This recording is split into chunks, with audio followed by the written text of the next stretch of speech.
पुणे शहर पुलिस आयुक्त कार्यालय में विभिन्न परियोजनाओं का उद्घाटन और भूमि पूजन। आज उप मुख्यमंत्री देवेंद्र फडणवीस ने पुणे शहर पुलिस आयुक्त कार्यालय के अंतर्गत विभिन्न महत्वपूर्ण परियोजनाओं का उद्घाटन और शिलान्यास किया। इस अवसर पर वरिष्ठ पुलिस अधिकारी, स्थानीय जनप्रतिनिधि और बड़ी संख्या में नागरिक उपस्थित थे। फडणवीस ने कहा कि इन परियोजनाओं के माध्यम से पुलिस बल की कार्यकुशलता और नागरिकों की सुरक्षा व्यवस्था में और सुधार होगा। उन्होंने पुणे शहर में कानून व्यवस्था को सुदृढ़ बनाने के लिए आधुनिक तकनीक, सुसज्जित बुनियादी ढांचे और प्रशिक्षण पर ध्यान केंद्रित करने का आश्वासन दिया। मंचावर उपस्थित असलेले महाराष्ट्राचे लोकप्रिय उपमुख्यमंत्री आणि पुणे जिल्ह्याचे पालकमंत्री माननीय अजितदादा पवार, मंत्रिमंडळातील आमचे सहकारी सन्माननीय चंद्रकांत दादा पाटील, विधानसभेचे उपाध्यक्ष श्री अण्णा बनसोडेजी, या ठिकाणी उपस्थित सन्माननीय आमदार भीमराव अण्णा तापकीर, योगेशजी टिळेकर, सिद्धार्थजी शिरोळे, राहुलजी कुल, उमाताई खापरे, अमितजी गोरखे, हेमंतजी रासने, शंकरजी जगताप, चेतनजी तुपे, बापूसाहेब पठारे, अप्पर मुख्य सचिव गृह श्री इकबाल सिंग चहल, आपल्या पोलीस महासंचालक रश्मी शुक्ला, पोलीस गृहनिर्माणच्या अर्चना त्यागी, पोलीस आयुक्त पुणे अमितेश कुमार, पिंपरी चिंचवड श्री विनय कुमार चौबे, रंजन कुमार शर्मा, उपस्थित सर्व पदाधिकारी आणि या ठिकाणी उपस्थित असलेल्या सर्व माझ्या भगिनी आणि बंधूंनो, आज मला अतिशय आनंद आहे की पुण्याच्या CCTVचा जो फेज 1 होता त्याचं उद्घाटन बरोबर 10 वर्षापूर्वी ऑगस्ट 2015 मध्ये आपण संपन्न केलं होतं आणि त्यानंतर त्याच्यामध्ये काही ना काही प्रमाणात आपण भर घालत गेलो, पण पुण्याला अतिशय विस्तारित आणि अत्यंत आधुनिक तंत्रज्ञानाने या ठिकाणी लेस असलेली अशा प्रकारची एक CCTVची सिस्टीम, एक पद्धती आणि त्याचा कमांड अँड कंट्रोल सिस्टीम करणं आवश्यक होतं आणि मला अतिशय आनंद आहे की आज तशा प्रकारची कदाचित देशातली सर्वात आधुनिक अशी CCTV प्रणाली आणि त्याचा कमांड अँड कंट्रोल सिस्टीम आपण पुणे शहरामध्ये त्याचं उद्घाटन केलेलं आहे। या सिस्टीममध्ये अनेक वैशिष्ट्ये आहेत।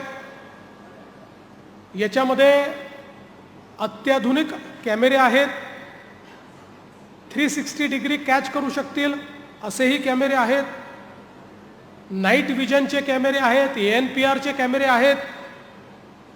त्यामुळे कुठल्याही परिस्थितीमध्ये कायदा आणि सुव्यवस्थेचे विषय असतील, गुन्हेगारांचं ट्रॅकिंग असेल, ट्रॅफिकचं व्हायोलेशन असेल, एखादा कार्यक्रम मॉनिटरिंग करायचा असेल, अशा सगळ्या गोष्टी या माध्यमातून करता येतील आणि याला आर्टिफिशियल इंटेलिजन्सची देखील जोड देण्यात आलेली आहे।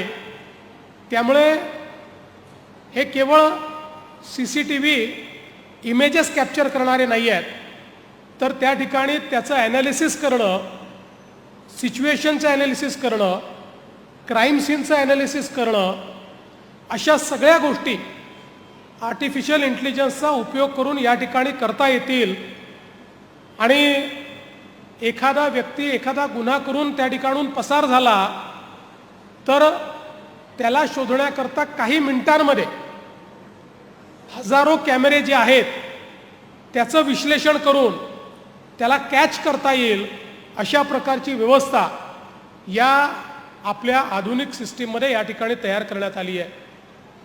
म्हणजे एक जुनं गाणं होतं, बचके रहना रे बाबा तुझ पे नजर है, तशा प्रकारची आता व्यवस्था ही पुण्यामध्ये पोलीस विभागाने केलेली आहे आणि हे सगळं करत असताना मला याही गोष्टीचा आनंद आहे की मागच्या काळामध्ये आपण ज्यावेळेस बोबदेव घाटाची अतिशय वाईट अशी घटना घडली त्यावेळी आपल्या लक्षात आलं की पुण्यामध्ये अनेक असे ब्लॅक स्पॉट आहेत ज्या ठिकाणी लोक फिरायला जातात, चांगलं नयनरम्य अशा प्रकारचं तिथलं वातावरण असल्यामुळे पिकनिकला जातात, पण त्या सगळे स्पॉट एकाट आहे, निर्मनुष्य अशा प्रकारचे स्पॉट्स आहेत. आणि मग अशा ठिकाणी गुन्हे घडत असतात आणि अशा सगळ्या स्पॉटचं पोलिसिंग करणं हे सोपं नाही आहे. आणि म्हणूनच आपण त्यावेळी आदेश दिला होता की असे सगळे ब्लॅक स्पॉट हे टेक्नॉलॉजिकली सर्व्हिलन्सच्या खाली आणा. आणि त्यातला पहिला बोबदेवचं काम आपलं झालेलं आहे. आणि आता इतर सगळ्या घाट आणि टेकड्या जिथे निर्मनुष्य अशा प्रकारची व्यवस्था आहे त्या ठिकाणी पुढच्या 2 महिन्यामध्ये हे सगळं नेटवर्क कार्यान्वित होईल आणि त्यातनं आपल्याला मोठ्या प्रमाणात इथलं मॉनिटरिंग करता येईल. कुठलीही घटना तिथे घडू नये अशा प्रकारची व्यवस्था देखील करता येईल. मगाशी जेव्हा आम्ही कमांड अँड कंट्रोल सिस्टीमचं अवलोकन करत होतो त्यावेळेस अजितदादांनी एक महत्त्वाचा प्रश्न विचारला. दादांनी सांगितलं की समजा तुम्ही कॅमेरे लावले आहेत पण हे बंद पडले तर काय. तर आता ही स्मार्ट सिस्टीम उभी करण्यात आलेली आहे की ज्या सिस्टीममध्ये कॅमेरा बंद झाल्याबरोबर त्याचा अलर्ट हा कमांड अँड कंट्रोल सिस्टीमला मिळेल की इथला कॅमेरा बंद आहे. आणि ज्यांना याचं मेंटेनन्स दिलेलं आहे त्यांच्यावर जबाबदारी आहे की अशा प्रकारचा कुठलाही कॅमेरा हा त्यांनी 24 तासात सुरू करायचा आहे. आणि कुठल्याही वेळी 5% अधिक कॅमेरे हे बंद राहणार नाहीत अशा प्रकारचं मेंटेनन्स हे शेड्यूल त्यांनी त्या ठिकाणी तयार करायचं आहे.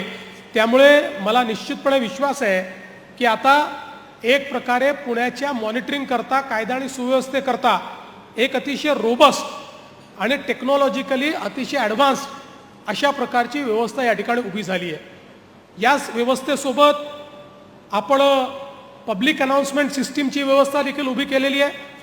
अनेक वेळा कायदा आणि सुव्यवस्थेचं त्या ठिकाणी आपल्याला व्यवस्था करताना समजा आपल्या कॅमेऱ्यातनं काही गोष्टी लक्षात आल्या आणि तिथे तात्काळ सूचना द्यायची आहे तर त्या सूचनेकरताही अशा प्रकारची व्यवस्था इथे करण्यात आली आहे. पण माझी आयुक्तांना सूचना आहे की अनेक वेळा अशा प्रकारची व्यवस्था रोज उपयोगात येत नाही आणि त्यामुळे मग ती जेव्हा उपयोग करायचा तेव्हा बंद निघते. आणि म्हणून रोज किमान त्याच्यावर एक महाराष्ट्र गीत आणि एखादा छत्रपती शिवाजी महाराजांचा पोवाडा दिवसातनं एकदा वाजवा म्हणजे आपल्याला समजेल की सिस्टीम या ठिकाणी सुरू आहे आणि ती जर बंद पडली तर आपल्याला लक्षात येईल आणि त्याचा ज्यावेळी उपयोग करायची वेळ येईल त्याही उपयोग करता येईल. त्यासोबत या 5 अतिशय आधुनिक अशा प्रकारच्या कंट्रोल व्हॅन्स या ठिकाणी तयार करण्यात आलेल्या आहेत. या व्हॅन्समध्ये एखाद्या ठिकाणी त्या पोस्ट केल्यानंतर त्या ठिकाणचं संपूर्ण 360 डिग्री कॅमेऱ्याने मॉनिटरिंग करता येतं. त्याच्यावर ड्रोनची व्यवस्था आहे, ड्रोननी मॉनिटरिंग करता येतं, अनाऊन्समेंटची व्यवस्था आहे आणि सगळी कनेक्टिव्हिटी ही आपल्या कमांड अँड कंट्रोल सिस्टीमशी किंवा पोलीस स्टेशनशी ठेवता येते. त्यामुळे ज्यावेळी मोठे इव्हेंट होतात त्यावेळी एक प्रकारे आपलं छोटं आयुक्तालय म्हणून या व्हॅन्स त्या ठिकाणी काम करू शकतात. अशा प्रकारच्या अतिशय आधुनिक तंत्रज्ञानाने लेस अशा प्रकारच्या व्हॅन या ठिकाणी आपण त्याचंही आज लोकार्पण केलेलं आहे. आणि हे सगळं करत असताना मला याही गोष्टीचा आनंद आहे की आज आपण या ठिकाणी 5 जे पोलीस स्टेशन्स आहेत. अगर आपको यह खबर पसंद आई हो तो वीडियो को लाइक करें, चैनल को सब्सक्राइब करना ना भूलें और कमेंट में हमें अपनी राय जरूर बताएं ताकि हर जरूरी अपडेट आप तक सबसे पहले पहुंचे. धन्यवाद.